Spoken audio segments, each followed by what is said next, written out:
On today's episode, the most pressing questions for most freelancers starting out, how to really, but really find clients. Stay tuned.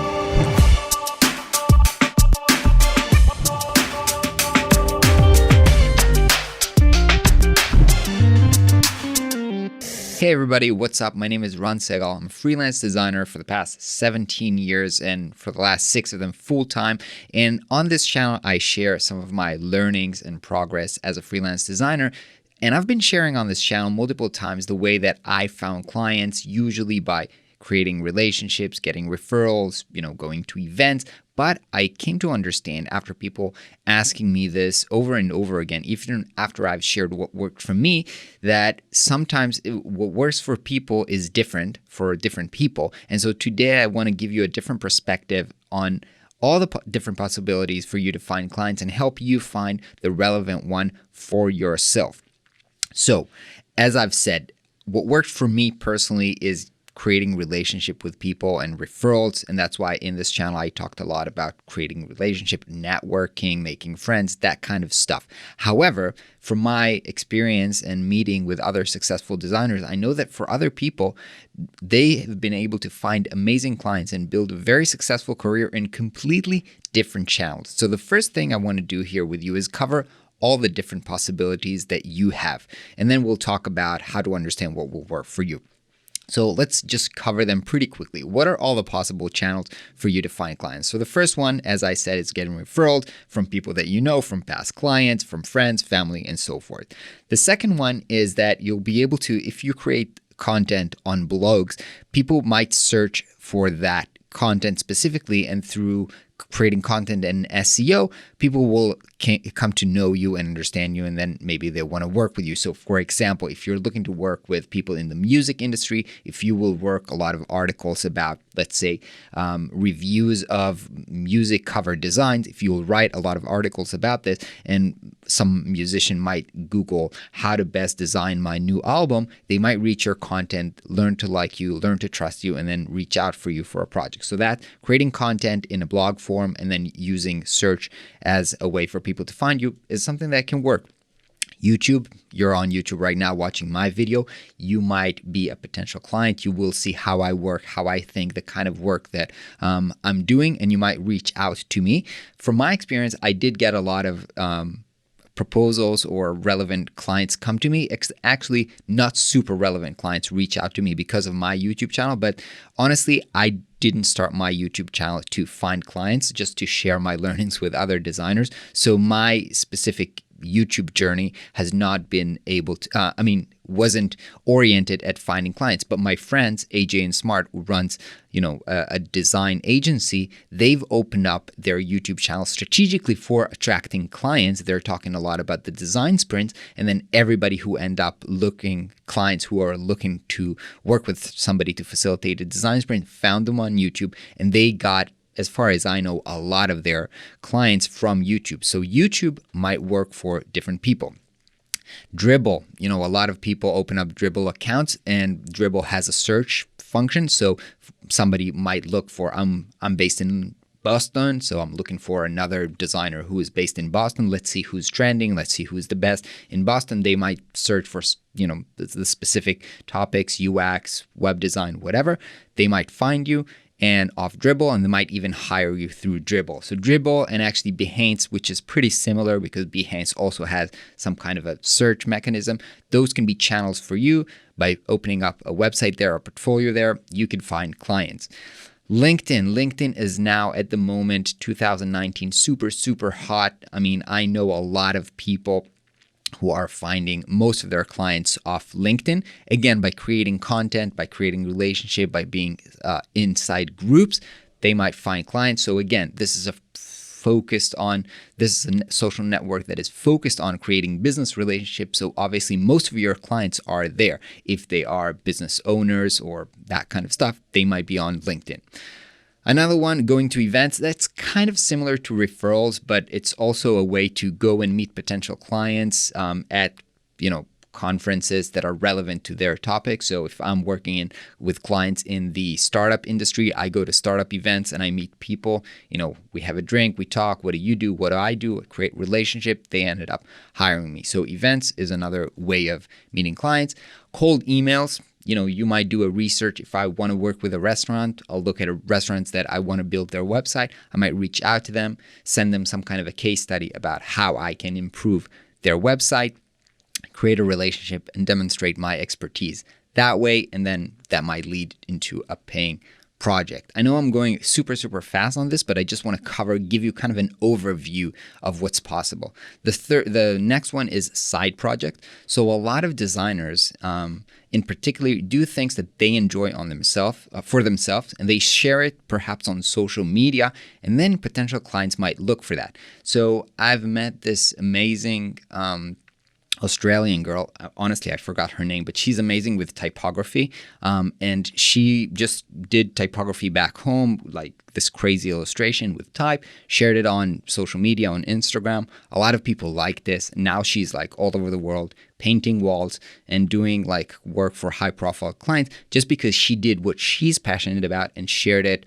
not as client work, but just as a side project on her own social network. So that's also a thing. By the way, I did not mention social networks here, actually, such as Instagram. But Instagram, you might say that it's another channel, kind of like Dribbble or Behance, where you might put your portfolio on there and people might find you through there and DM you and create a relationship with you. Another one is using paid ads. So another thing that you might want to do is create paid ads, let's say on Facebook, where you're targeting the specific client that you want to address. And you can create, I've seen some people that are creating some kind of a case study funnels where the client will actually see an ad for a case study. Let's say you're designing websites. So again, restaurant's owner, you're targeting restaurant's owner, and then they're going to click on a video that showcases how you have designed a website or a brand for a different restaurant owner. That will build the trust and that will lead for them to contact you at the end. So kind of a funnel like this where you're reaching them through ads. And the last one, I feel like I'm really running them really fast, but it's still we're 7 minutes in, so there's a lot to cover here. The last one is freelancing website such as Upwork, freelancer.com, or all those type of stuff. I know they're being kind of bashed down as not a good place to find clients, but I do know personally people who are very, very successful on using those channels, and they're still managing to be kind of premium sellers on these platforms. So if you're really, really good and you've kind of won this channel, if you're on Upwork and you've got gazillions of good reviews, you can put your prices higher and you can make a very, very nice, pay and compensation if you've kind of won this specific channel. Okay. Now that we know it's kind of overwhelming, oh my God, do I need to actually do all of these things? Which one is the right one for me? So the truth is, if you're just starting out, you're probably not going to be able to tell, okay? And I know that, again, I'm sharing all the time what I'm doing and what works for me, but you have to be careful when you listen to me in general, when you're listening to people giving advice, you always have to be careful because the people who are giving advice, me included, are always biased to share what worked for them, and that's not what works for everybody else. You really need to understand yourself. So my advice for you would be if you're just starting out, you need to dabble into a few things and see what works for you, because each one of these channels requires different skills, requires different mentality. So for example, if you want to succeed at referrals and going to events, for example, you need to be kind of a people person, right? You need to love to network and to meet with people and step outside what a lot of people have kind of outside their comfort zone because they don't like going and socializing with other people. But that's what it takes to win that specific game. If you want to succeed on Dribbble, for example, and you have to know the platform because Dribbble is a totally different play. You have to learn how to gain followers, how to interact with the community. And that's how you kind of build yourself on that platform. It requires totally different skills. So here's what I suggest. I suggest before you get started, you ask yourself a few questions that will help you understand where you should focus yourself. Okay, so the first thing that you want to ask yourself is, what does it take to win with this specific channel? And as I've mentioned, each of them has kind of a different skills. Each of them is a different play. And you have to ask yourself, do I want to keep doing that thing long term? Will I actually enjoy doing this? Because, to win with ads, for example, you have to be really, in a way, pushy and salesy and gain attention, be kind of dramatic. And maybe you're not the kind of person that wants to be that way, right? Maybe it's just not for you. So you have to understand, first of all, what works in this channel. You can't say, okay, I want to win at a dribble, right? But you don't know how to do these maybe beautiful composition. You don't know how to interact with the community. You don't know how to gain followers, because by gaining followers, you gain kind of trust within the platform. And that's probably what people are going to look for. So you really need to do your research in a way. And actually, I think that you can actually Google something like, what does it take to grow on Dribbble, for example, or how to do successful ads. You need to do kind of a research and understand the core skills of each of these channels. And then to understand if you think you're going to enjoy doing it long term. Some of those things, to be honest, you probably can't just know without doing, right? You have to experiment a little bit, and it's possible that you'll experiment with different channels in the beginning to see what works. But you also have to consider, when you ask yourself, am I going to have an edge? Because each one of these channels is a competitive channel, right? There's a lot of people who are trying to win on Dribbble, on Instagram, on Behance. There's a huge competition there. And you have to think, do I have what it takes to win on that platform? So I'll go back to my example just because that's how I'm thinking about this. So in terms of referrals and building network and going to events, I have an edge because I live specifically in Tel Aviv, Israel, where there is a very big tech industry and startup communities. And so I'm very close by. I can just walk 10 minutes to an event right now where most of the people in the world don't have access because it's not walking distance for them, right? So I only have to compete in terms of events and networking. I only have to compete with the people who are around me in Tel Aviv area.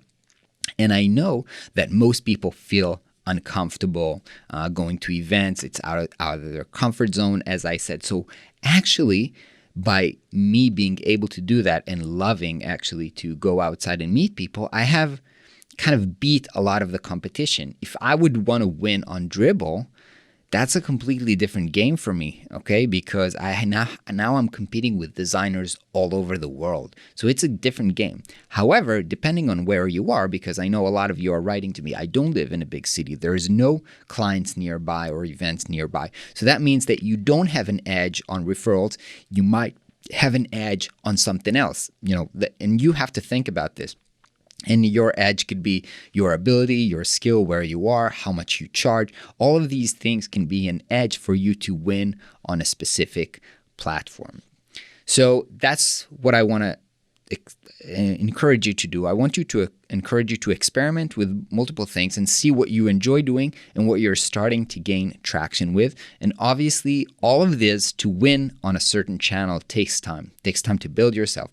And so one of the things that after you experiment and you see what you're good at or what's working for you, I want to encourage you to focus, okay, and select the one that works and then leave all the rest and double down on that. Because the way that this channel works is once the ones who are at the top get most of the work, right? So the people who are on Upwork and have the amazing reviews, okay, they can charge $200 an hour.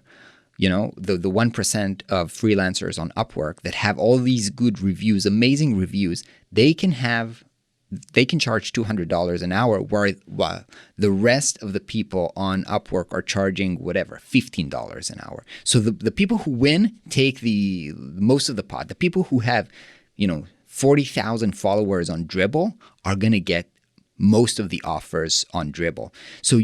And if you try to do everything, if you're trying to be everywhere, try to be on LinkedIn and on Instagram and maintain this and this and that, and a blog and a YouTube, you're just going to overwhelm yourself and you're going to stay very small on all channels. And most probably, you're not going to get amazing leads because you're not going to win any specific channel.